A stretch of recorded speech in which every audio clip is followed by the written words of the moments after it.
Walang ibang hangad ang mga magulang kundi mapabuti ang kalagayan ng mga anak. Kaya naman gagawin nila ang lahat ng paraan upang maibigay ang mga pangunahing pangangailangan. Pero paano kung hanggang pangako lamang pala ang kanilang naibigay?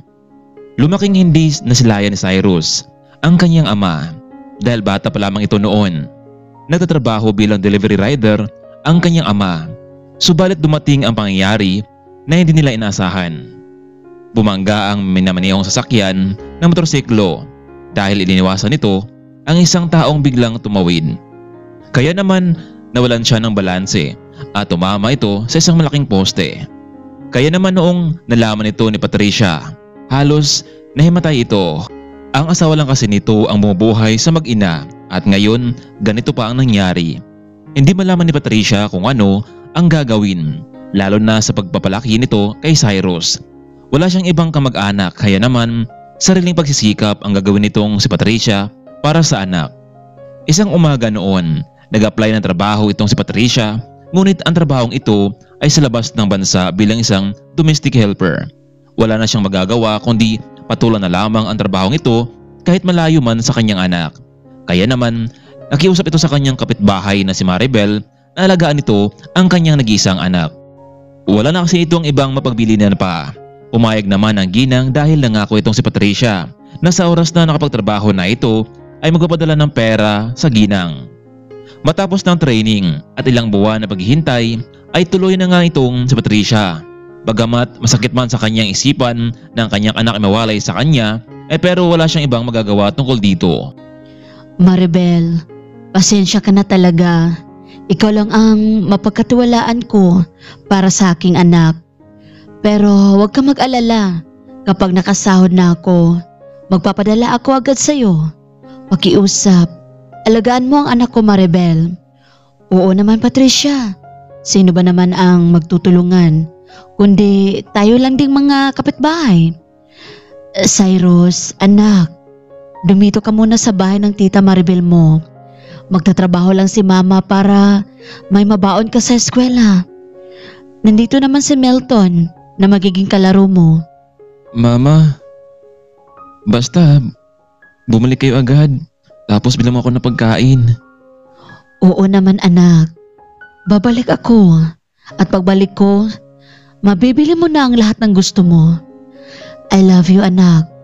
Sa huling pagkakataon, bago sila tuluyang nagkahiwalay, mahigpit na niyakap ng ina ang kanyang anak. Matapos ng araw na iyon ay umalis na nga itong si Patricia kasama ng iba pang mga namasukan sa ibang bansa. Labis ang pag-iyak ng ina, samantalang walang kamuwang-muwang naman ang bata sa kanyang magiging kapalaran habang wala pa sa kanyang tabi ang ina nito. Oh, Cyrus, maglaro mo na kayo ni Melton sa may sala at may gagawin lang ako. 10 taong gulang na itong si Cyrus noong iniwan ito ng kanyang ina. Pero sa ganong edad, hindi pa rin niya kaya ang kanyang sarili na mabuhay na mag-isa. Lumipas ang mga araw at linggo ay naging maganda ang pagtutungo ng pamilya kay Cyrus. Ngunit kalaunan ay biglang nagsuplada itong si Maribel sa bata. Lagi niya itong pinagalitan kahit wala namang kasalanan. Lagi kasing nagsumbong itong si Melton sa kanyang ina. Inaaway siya nito pero kabaliktaran pala ang lahat. Tita, Maribel, hindi naman po ako ang nag-away. Si Melton po ang nanguna sa akin. At talagang ginawa mo pang sinungaling si Melton, Cyrus? Oh, ano naman yan? Maingay dyan, Maribel. Pwede ba? Galing sa trabaho ang inyo dito ah. Tay, ito kasi si Cyrus tay. Lagi nangaway sa akin. Lalo na sa school, lagi niya akong pinapahiya sa klase ko dahil basta medyo matalino siya. Yan ang ba sinasabi ko sa inyo Maribel. Dapat kasi, hindi mo tinanggap yung batang niyan dito. Ikaw talaga. Dagdag mo sa pasanin doon sa bahay natin Arnel, magpapadala naman ito sa Patricia kapag nakasahod na ito. Kailan pa? Maribel, halos araw-araw tayo gumagastos dito dahil sa batang yan. Kung magpadala siya ng pera, isa na naman malaki para naman makabawi siya sa atin dito. Oh, Arnel, akin ang sahod mo. Marami pa tayong bayarin bukas.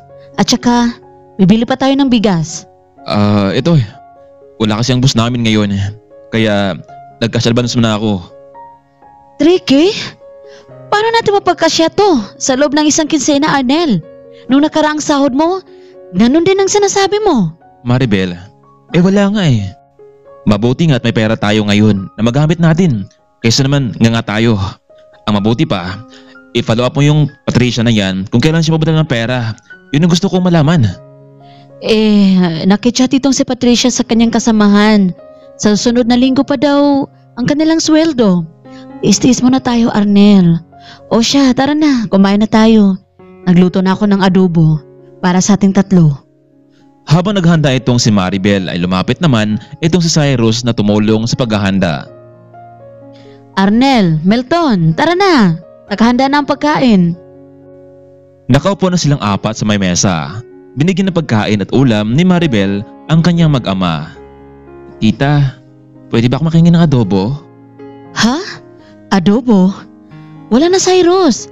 Itong tuyo na lang ang sayo. Saka ka na lang magkaulam ng masarap kapag nagpadala ng nanay mo. Itong 2 pirasong tuyo, pagkasyahin mo. Maliwanag ba? Walang imik na lamang itong si Cyrus kahit na kaunting kanin lamang ang binigay nito sa kanya. Sa tuwing pupasok sa paaralan ang dalawa ay laging hinatid sundo ni Arnel ang kanyang anak sa eskwelahan gamit ang motor nila. Ngunit pinapalakad lamang itong si Cyrus papasok sa paaralan. Baka daw kasi madaling masira ang kanilang sasakyan na halos kalating oras din ang kanyang nilalakad makarating lang sa paaralan. Hindi ganito ang inasahan ni Cyrus sa kanila. Umasa naman ang bata na agad babalik ang kanyang ina mula sa trabaho ngunit halos 1 buwan na ang lamipas pero hindi pa rin nabalik ang kanyang ina. Isang umaga noon ay napatawag itong si Patricia dahil magpapadala ito ng pera sa kanila. Hay, mabuti naman, Patricia, at napatawag ka na. Oo, Maribel. Pasensya na kung ngayon lang ako nakatawag. Nasaan nga pala si Cyrus? Pwede ko ba siyang makausap? Naku, hayon. Kakapasok lang nila sa paaralan ni Melton. Ganun ba? O sige, pakisabi na tumawag ako. Tsaka magpapadala ako ng 10,000. Pasensya ka na kung ngayon lang talaga. Pwede mo bang bilhan ng bagong bag at damit si Cyrus, Maribel? Oo naman, Patricia. Walang problema. O sige na, Maribel. Ibaba ko na ang tawag. Parating na kasi ang amo ko. Labis ang sayang naramdaman ni Maribel dahil sa wakas ay 10,000 ang pinadala ni Patricia at makabili na ito ng bagong makeup at lipstick at bagong damit ni Melton. Ganon kasama ang ugali nitong si Maribel. Oh, mabuti naman at sinundo mo si Melton sa eskwelahan. Arnel, si Cyrus nasaan? O bakit mo siya hinanap sa akin ng batang yan? Alam mo namang hindi ko siya pinapasakay dito, hindi ba? Hayaan mo siyang maglakad, magtiis. Bakit? Ano meron? Arnel, alam mo, tumawag si Maribel at nagpapadala ito ng 10,000. Kailangan natin ito makuha sa pawn shop. Mabuti naman. Ang laki na pinadala niya. So, magbihis na kayo mag-ama at kakain tayo sa labas. Talaga, Nay? Nako, gusto kong kumain ng masarap na pagkain, Nay. Pero paano si Cyrus, Nay? Hay, hayaan mo na siya. Kapag nakawi siya dito, maghintay siya sa atin. Bibili na lang tayo ng pagkain para sa kanya at para naman matuwa siya. Tuloy na ngang umalis ang tatlo at walang kalam-alam lamang ang batang si Cyrus. Nakuha na ni Maribel ang perang pinadala nitong si Patricia. Kaya naman ay nagtungo sila sa isang restaurant para kumain. Samantalang patuloy pa rin si Cyrus sa paglalakad pauwi sa bahay. Sa kanyang paglalakad, may isang kotse ang huminto sa kanyang harapan. Oh, Cyrus, magdidilim na. Wala bang sumusundo sa'yo? Wala po, Teacher Clara. Hindi ba nakatira ka sa bahay ni na Melton? Di ba meron silang motor? Opo, Teacher, pero hindi naman po ako pinapasakay ni Tito Arnel eh. Kaya naglalakad na lang ako araw-araw dito. Ano? Grabe naman yung mga iyan. Alam ba to ng nanay Patricia mo? Hindi po, Teacher. Hindi pa kasi tumatawag sa akin si nanay simula noong umalis ito eh. Hay, kawawa ka naman, Cyrus. Sige, sumakay ka na. Ihati na kita sa inyo. At medyo madilim na. Nako, maraming salamat po, Teacher Clara. Balita ko, mataas daw ang grado mo sa lahat ng subjects. Cyrus, ipagpatuloy mo lang yan. Opo, Teacher. Maraming salamat po talaga sa inyo. Dito lang po ako sa may tabi. Iyan ba ang bahay na tinutuluyan mo? Bakit parang madilim? Walang tao sa loob. Baka po umalis lang 3. Hindi ko lang po sila sa labas. Teacher, salamat po ulit sa pagkatin niyo sa akin dito. Sige Cyrus. Kita na lang tayo bukas sa school ha. Mag-iingat ka dyan.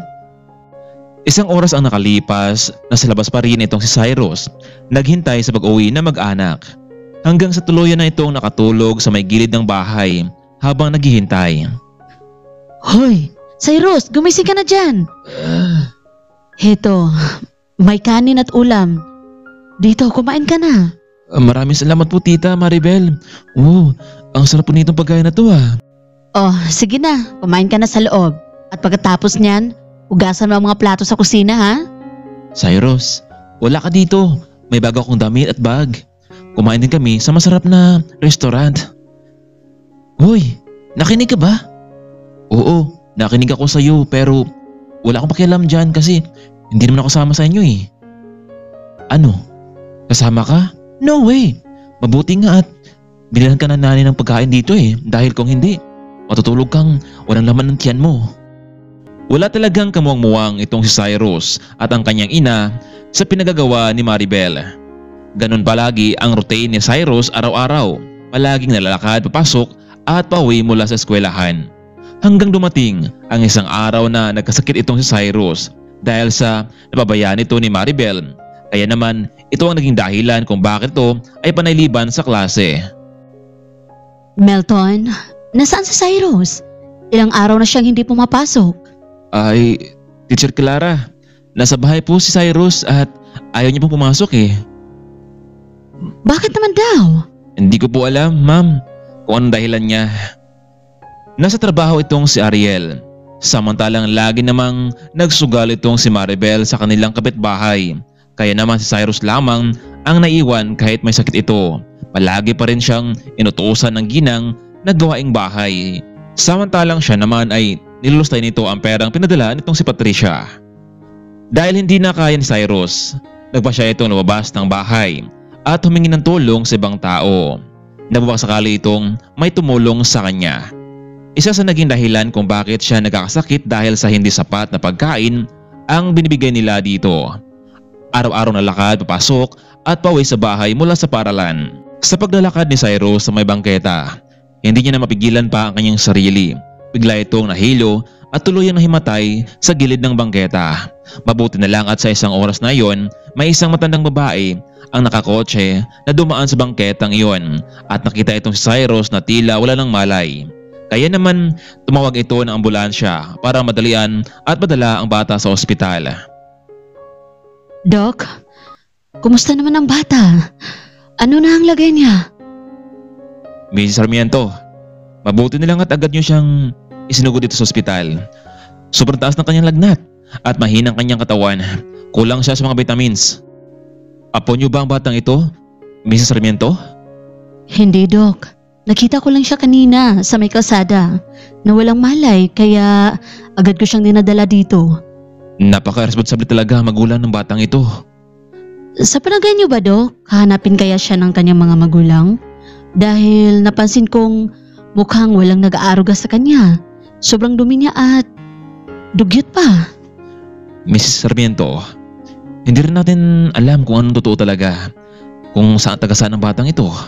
Baka nakatakas mula sa mga masamang tao. Malaman naman natin kapag may maghanap sa kanya.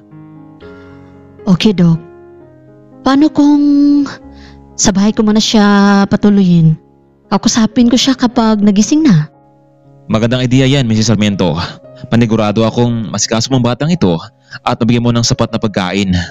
Oh, heto. At nagising na pala ang bata. Mamaya babalikan lang kita ha. Sige, Doc. Maraming salamat. Nasaan ako? Sino po kayo? Iho, ako nga pala si Melchora. Nakita kita kanina na nakahiga sa kalsada at mataas ang lagnat mo. Nasaan ba ang mga magulang mo, Iho? Huwag kang mag-alala dahil ihahati din kita sa inyo sa oras na maging okay ka na. Salamat po sa pagtulong niyo sa akin, ma'am. Ang totoo, wala po ang nanay ko. Iniwan lang ako sa kapitbahay namin pero hindi ko po alam kung kailan po siya babalik. At medyo sakit kasi ng tiyan ko ngayon, ma'am. Hindi kasi ako pinapakain nila eh. Ang sabi ni nanay na babalikan niya ako pero hindi naman. Ganun ba? Kaya pala nagkasakit ka dahil sa kulang ang pagkain mo. Ma'am, pwede po bang huwag niyo muna akong iuwi sa kanila? Maawa na po kayo. Kahit magtrabaho ko sa inyo, bigyan ako ng sapat na pagkain. Naku, nakakaawa ka naman, iho. Ano nga pala ang pangalan mo? Cyrus de Guzman po. Naku, kay ganda ng pangalan mo. Bagay sa'yo. Heto, may binili pala ako mga prutas. Kainin mo ito ha para bumalik na yung lakas mo. Samantalang sa hapon ding iyon, nakauwi na itong si Melton mula sa eskwelahan. Nay, tay, ina na pala sa school itong si Cyrus. Pupunta daw dito sa bahay natin ang teacher namin para makausap kayo. Maribel, nasaan nga bang batang yan? Bakit hindi mo siya pinapasok kanina? Hay nako Arnel, masama ang pakiramdam niya. Kaya hayon, matapos kong pinaglinis, nasa kanyang kwarto, nagmumukmuk. Ni hindi pa nga niya kinain yung iniwan nating ulam sa kanya. Puntahan mo sa kwarto, pagsabihan mo. Kailangan niya pumasok bukas. Paano kung malaman ito ni Patricia? Baka ano pang sabihin nun sa atin at malaki pa naman pera yung pinapadala sa atin. Arnel, hindi naman niya malalaman iyan. Sasabihin lang natin na maayos naman ang kalagayan ni Cyrus. Ganun lang. Bisitahin mo na sa kwarto, baka kung ano pa ang nangyari sa kanya doon. Nagtungo nga itong si Maribel sa kwarto ni Cyrus, ngunit wala doon ang bata. Arnel! Arnel! Wala na ito si Cyrus! Pero nandito naman ang bag niya. Ano? Wala siya? Ibig sabihin lumabas ang batang yon na hindi mo alam? Ha? Nanong kasi ako sa kapitbahay natin eh. Pero alam kong nandito lang siya sa loob. Anong gagawin natin ngayon? At saan natin siya hanapin? Alam mo, natuto siyang umalis, matuto rin siyang bumalik dito sa bahay. Bahala siya sa buhay niya. Ang mahalaga, hindi maputol ang pagpapadala ng pera itong si Patricia sa atin. Sa mga oras na ayon ay hinanap talaga ni Maribel ang bata sa kanilang mga kapitbahay. Baka nag-alala lamang ito pero hindi niya ito nakita. Maribel, yung anak ba ni Patricia ang hinahanap mo? Nakita ko kanina. Papuntang labasan, parang matutumba na ito habang naglalakad. Inalagaan niyo ba talaga ang anak ni Patricia? Baka naman pera lang habol niyo ha? Pero yung bata, wala kayong pakialam. Hoy, Aling Marta, wala na kayong pakialam doon. Kung sa inyo sana iniwan ng bata, hindi sana kayo ang magkapera. Masyado kayong pakialamera. Muli na lamang bumalik itong si Maribel sa kanilang bahay at natatakot ito kung ano ang nangyari sa bata. O ano, nakita mo ba si Cyrus, Maribel? Arnel, wala pa rin. Hindi ko siya nakita. Ang sabi ng pakialamerang Marta na yun, na lumabas daw kanina ang bata patungo sa labasan. Ano?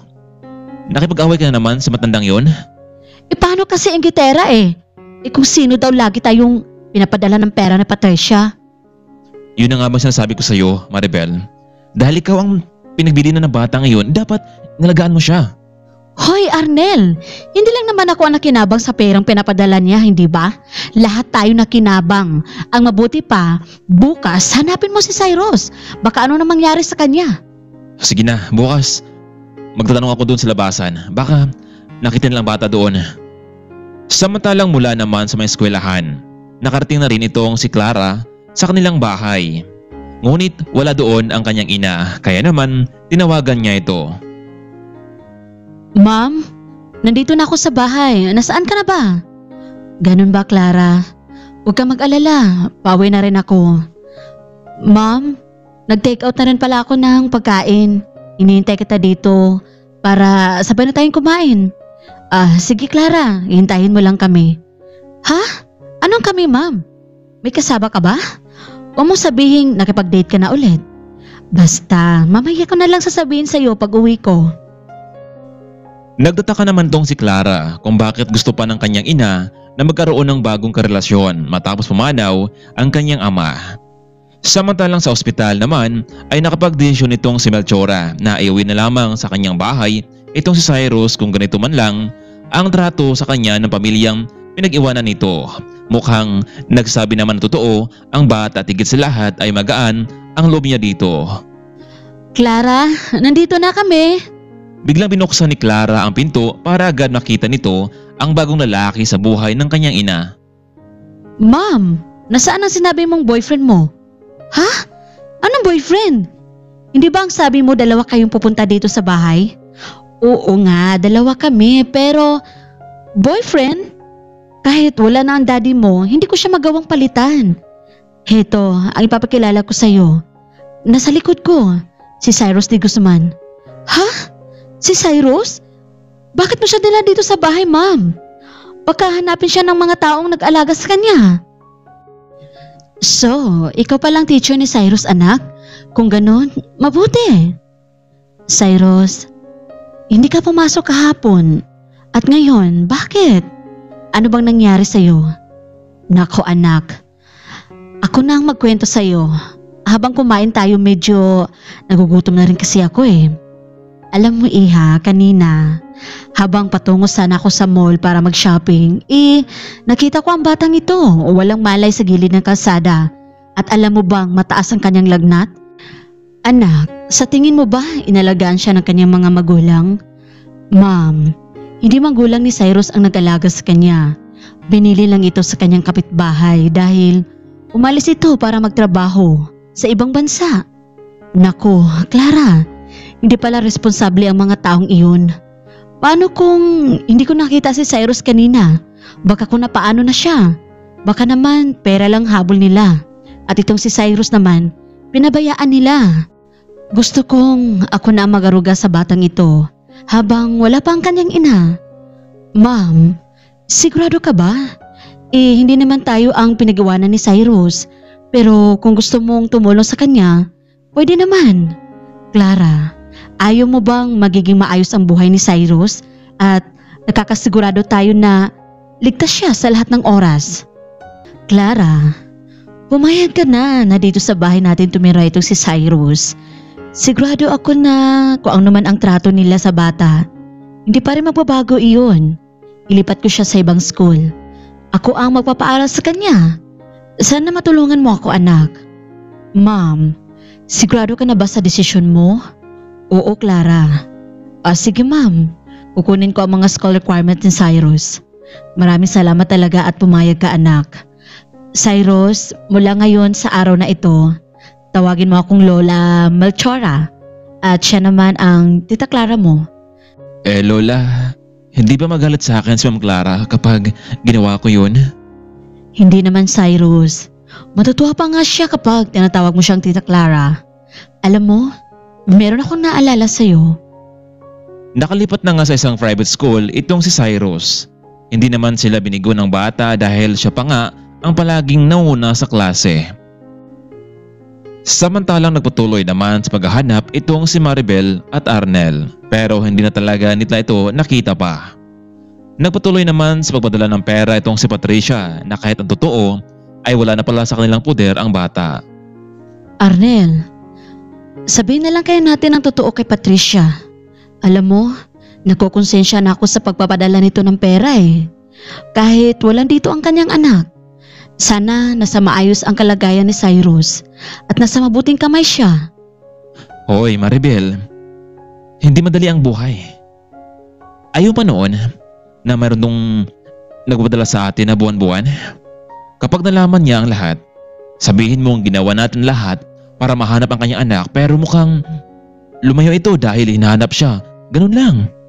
Alam mo, mahirap ang transaksyon na trabaho ko. Mabuti nga at may nagpadala sa atin eh.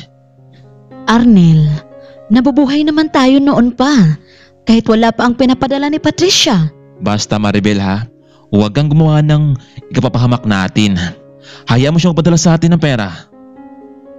Ilang taon ang lumipas. Magtatapos na rin sa kolehiyo itong si Cyrus bilang isang doktor. Malaki ang kanyang pasalamat kay Melchora at Clara dahil kung hindi dahil sa kanila, hindi niya marating ang ganitong buhay. Minsan sumagi sa kanyang isipan kung kumusta na kaya ang kanyang ina na halos nag-abandona sa kanya sa loob ng maraming panahon. Gustuhin man niyang makita ito pero hindi niya alam kung saan ito magsisimula.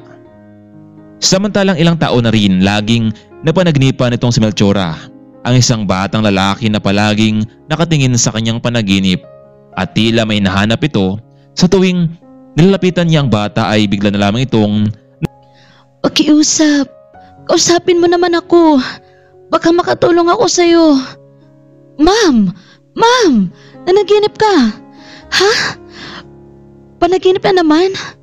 Ma'am, ano ba kasing panaginip mo? Ano bang meron na hindi ko alam? Clara, hindi ba palagi kong sinasabi sa'yo na bago mawala ang ate mo, bago nasunog ang dati nating bahay, kasama niya ang kanyang bagong silang na sanggol.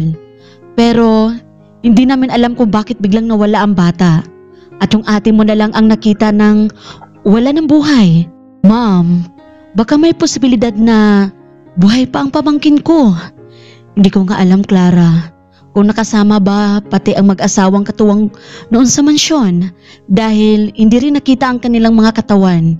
Hindi ko na rin matandaan ang kanilang mga pangalan. Ma'am, baka naman sila ang sumagip sa pamangkin ko at kailangan natin silang mahanap. Wala rin akong balita sa kanila, Clara, kung nakasama ba sila sa sunog o nakaligtas sila. Ma'am, bukas na pala ang graduation ni Cyrus. Grabe no, hindi natin namalayan ang panahon. At ngayon, magiging isang doktor na siya. Pero ma'am, paano kaya kung isang araw biglang dumating dito ang tunay niyang ina? Anong gagawin natin? Iha, hindi naman natin pwedeng ipagkait sa kanyang ina itong si Cyrus. Kung saan siya magiging masaya, susuportahan natin siya. Kinabukasan, ito na nga ang araw kung saan ay magtatapos ng pag-aaral si Cyrus. Hindi masukat ang saya ng binata dahil sa kanyang nakamit ngayon. Malaki ang kanyang pasalamat ni Melchora at Clara sa kanilang ginawang pagtulong. Cyrus, masaya kami para sa iyo. Kung ano man ang mga plano mo, nandito lang kami ni Tita Clara mo. Maraming salamat, Lola. Gagawin ko ang lahat para makabawi sa kabutihan niyo sa akin ni Tita. Pero Lola, kung okay lang sana sa inyo, gusto ko sanang bumalik sa amin, sa dati naming lugar kung saan ako ipinanganak. Huwag kayong mag-alala dahil babalik din naman ako agad eh. Okay lang naman, Cyrus. Dahil wala namang pasok ngayon si Clara, gamitin mo muna ang sasakyan ng tita mo. Naku, maraming salamat po Lola sa inyo. Sa araw ding iyon ay nagtungo na nga itong si Cyrus sa kanyang dating lugar. Marami nang nagbago, yung dating bahay nila ay wasak na at hindi na pwedeng matirahan pa. Pero napansin ni Cyrus kung bakit may nakatabi itong isang maliit na kubo na pinagtabi-tagbi ng mga yero. Hindi niya alam kung sino nakatira dito. Habang nasakay sa kanyang kotse ay nagtungo din ito sa tahanan ng pamilyang nagpatira sa kanya. Pero puro sakit at paghirap lamang ang kanyang natamo. Laking gulat ni Cyrus dahil ang dating maliit na bahay noon ngayon gumaganda na. Mas lalo niya tuloy naalala ang mga pangyayari sa kanya noon. Kaya naman pinaandar niya itong sasakyan at akma nang umalis. Pero napansin niya ang isang matandang babae na nakaluhod sa may pintuan ng malaking bahay at tila may kailangan ito. Pwede ba, Patricia? Umalis ka na. Wala kaming pakialam kung naubos man ang ipon mo sa pagpadala sa amin. Hindi ka naman namin pinilit na magbigay, di ba? Binigay namin kay Cyrus ang lahat ng kanyang gusto, pero lumayas pa rin ito. Hindi namin agad sinabi sa iyo para naman hindi maipektuhan ang trabaho mo. Walang hiya ka, Maribel. Pinagkatiwala ko sa iyo si Cyrus. Pinadalhan pa kita ng malaking pera. Pero niloko mo ako. Aling Patricia, umalis na ka dito bago ako tumawag ng pulis. Alam niyo bang trespassing na kayo dito sa mamahay namin? Ginawa ni nanay ang lahat para kay Cyrus pero anong ginanti niya sa amin? Lagi niya akong inaaway noon pero hindi siya nagwagi. Alam niyo, hindi kayo magkaroon ng malaking bahay kung hindi dahil sa mga perang pinapadala ko sa inyo. Umalis na kayo, Aling Patricia. Bago pa dumating ang mga pulis dito at yung tatay ko, baka ano pang gagawin niya sa'yo? Biglang hinila at kinaladkad nitong si Maribel itong si Patricia palabas ng kanilang bahay. At sa pangyayaring iyon Habang nakatanaw mula sa loob ng sakyan itong si Cyrus ay naawa ito sa matanda. Kaya naman bumaba muna ito ng sakyan at nagtungo sa pwesto nila. Hindi niya inasahan na ito pala ang kanyang nanay Patricia. Nanay Patricia? Ikaw na ba yan? Cyrus, anak, ikaw na ba yan? Mabuti naman at bumalik ka. Alam mo anak, matagal kitang hinahanap. Hindi malang nila sinasabi sa akin na umalis ka noon at palagi pa rin ako nagpapadala sa kanila ng pera.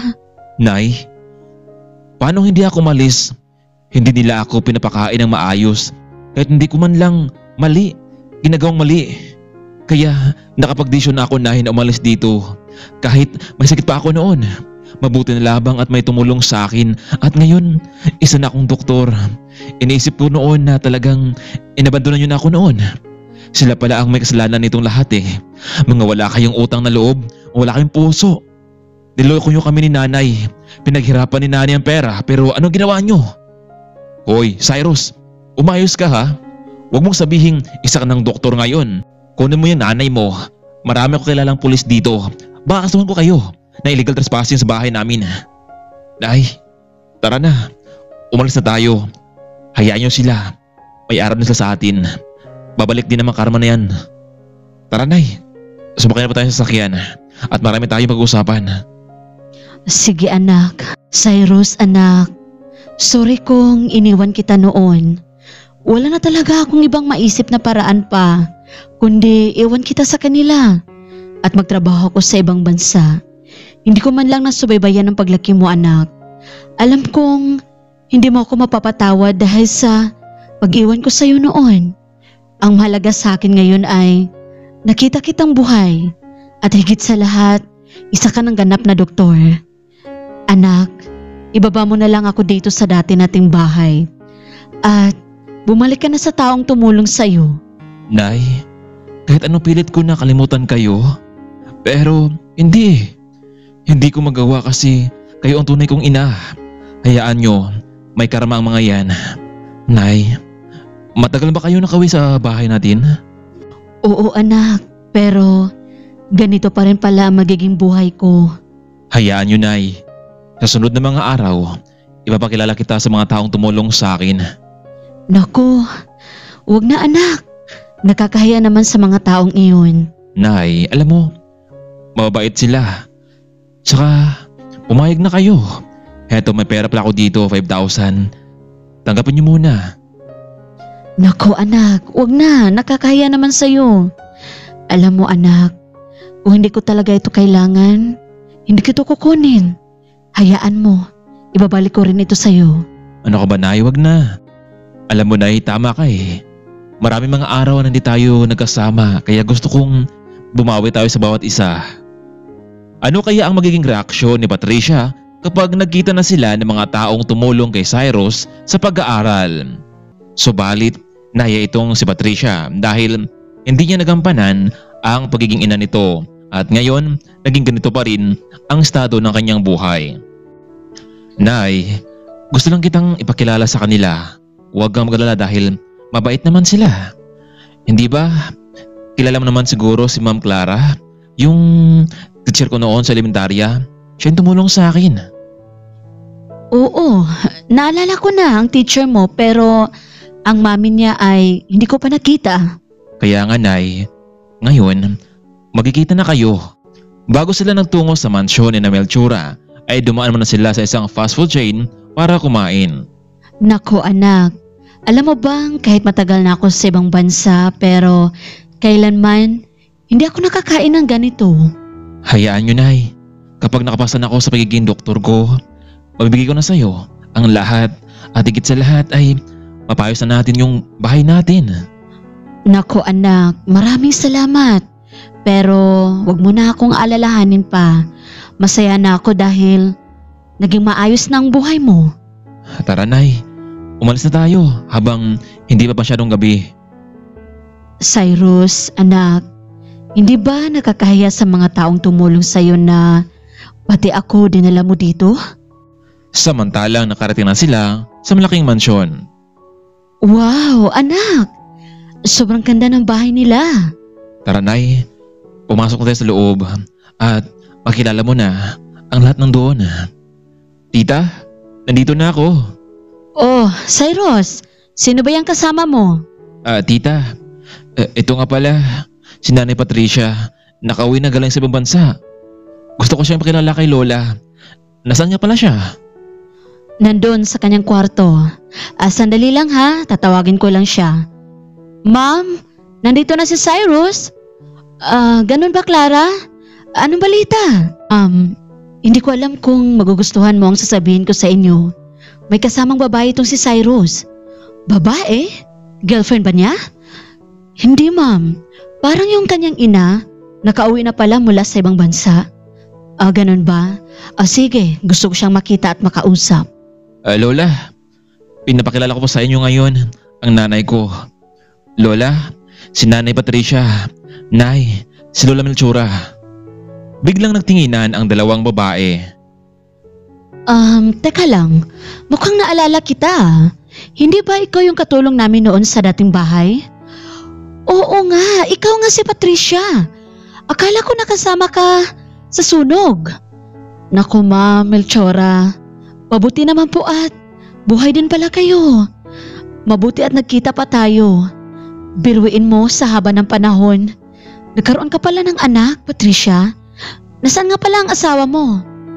Hindi na lamang nakapagsalita itong si Patricia sa kanyang sinabi.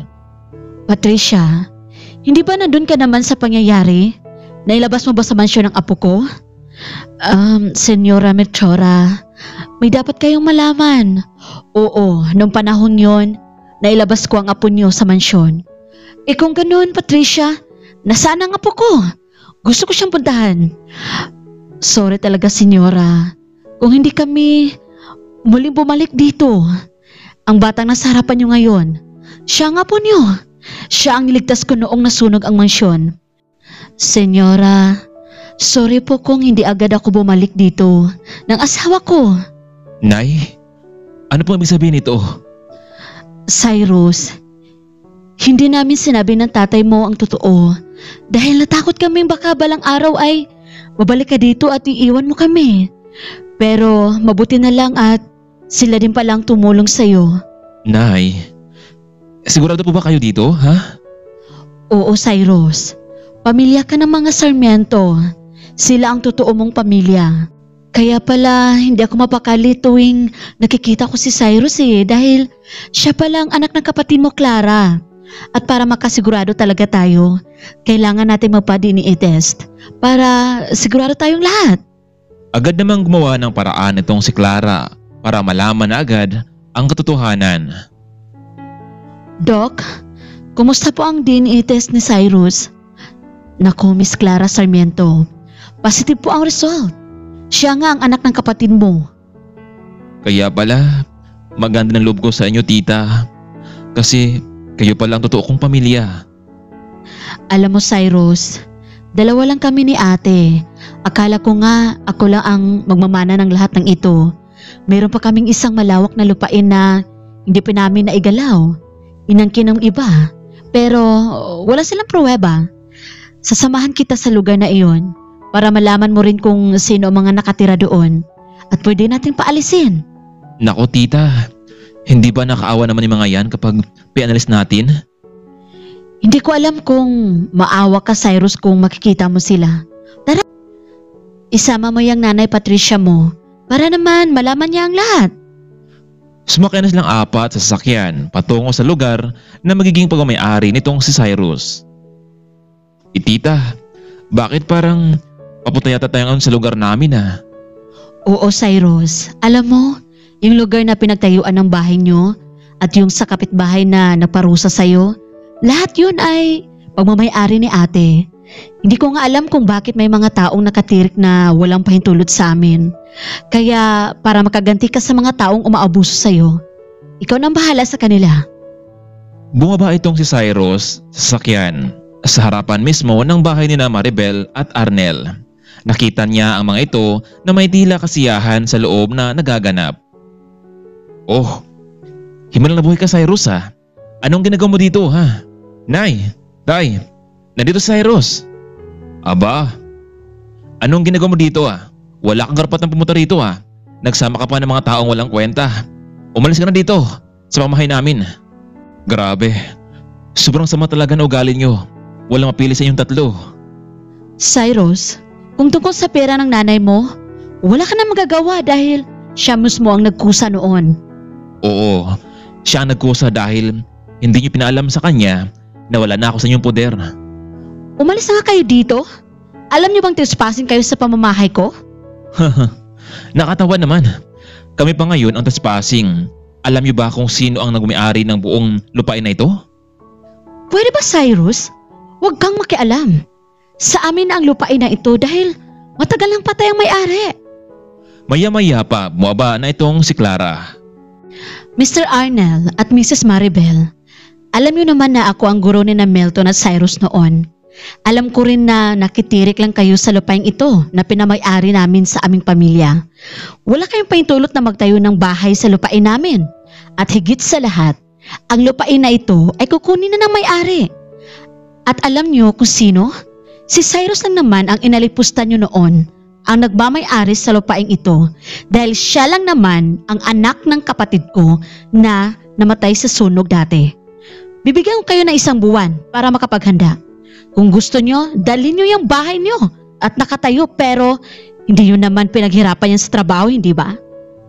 Narito ang mga dokumento. Katibayan na ang lahat ng nasasakupan dito ang pamay-ari ng mga sarmiento. Pero Ma'am Clara, saan po kami titira? Pues, wala na rin kami pakialam kung saan kayo titira. Oras na magmamatigas kayo, mga pulis na mismo ang makakaharap ninyo. Sa totoo lang, nakakaawa kayo eh. At gusto ko sana na ibigay sa inyo ang lupain dito. Pero sa pinapakita niyong ugali, masyado kayong gahaman. Tara na Cyrus, sumakay ka na. Umalis na nga ang mga pamilya ng Sarmiento. Nay, Tay, paano ngayon to? Aalis ba tayo dito sa lupain natin o lalaban tayo? Milton, Arnel, sinasabi ko na nga ba eh. Baka ito na yung karma natin sa ginagawa natin kay Patricia noon. Ang mabuti pa, maghanap na lang tayo ng ibang malilipatan. At yung mga gamit dito, ililipat na rin natin. Nay, Tay, baka pwede natin kausapin si Cyrus tungkol dito, baka sakaling pumayag siya. Wala na pag-asa pa, Milton. Di kasi natin alam na siya palang may-ari ng lupain dito. Papayag man tayo o hindi. Mapilitan tayong umalis. 1 buwan ang lumipas ay muling bumalik si Cyrus sa lugar kasama ng ilang mga kapulisan para makasigurado sa kanilang seguridad. Ngunit pagdating nila doon ay wala na ang tao sa bahay at sira-sira na rin ito. Mula sa araw na iyon ay hindi na napakita ni Cyrus ang pamilyang nang abuso sa kanya noon.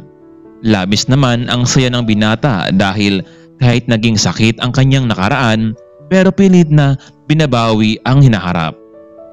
Matapos nakapasa sa licensure exam, itong si Cyrus ay nakapagtrabaho ito sa public at private hospital. Isinama niya na lamang itong si Patricia sa kanilang bahay, kasama ang kanyang tita Clara at lola Melchora. Isang magandang kinabukasan ang kanyang natamo. Minsan, sa buhay ng tao, parang gulong ng palad, umiikot sa ibabaw o nasa ilalim. Katulad ng realidad, may nakaangat sa buhay. Pero kung gaano ka kataas, ganun din kalalim ang iyong pagkabagsak. Kaya habang may pagkataon ka pa, ay maging patas ang iyong laban.